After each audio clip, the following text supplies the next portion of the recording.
মাংস ফেলে খাবে, একে ইঁচড় তাতে আবার চিংড়ি। হ্যাঁ, ঠিক ধরেছো, এঁচোড় চিংড়ি।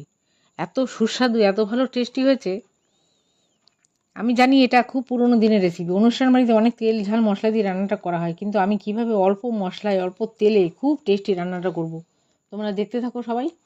প্রথমে একেবারে টাটকা একটা এঁচড় সর্ষের তেল হাতে লাগিয়ে বেশ বড় বড় টুকরো করে কেটে জলে ভিজিয়ে রাখবো। তারপর কড়াইতে জল দিয়ে নুন হলুদ দিয়ে একটু সামান্য ভাপিয়ে নেবো। শুকনো খোলায় এলাচ লবঙ্গ দারচিনি জিরে ধনে গোলমরিচ ভেজে নেবো। কড়াইতে তেল গরম হওয়ার পর ডুমো ডুমো করে কেটে রাখা আলু ভেজে নেবো। ওই তেলে প্রায় 250 পরিমাণ চিংড়ি মাছ কেটে ধুয়ে পরিষ্কার করে ভেজে নেবো।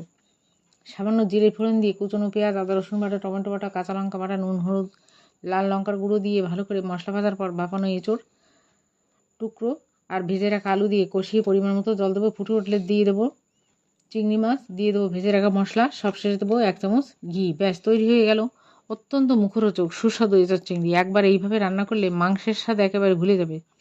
ভালো লাগলে অবশ্যই একটা লাইক দিও, সাবস্ক্রাইব করতে ভুলো না। দেখা হবে পরের ভিডিওতে। সবাই সুস্থ থেকো, ভালো থেকো।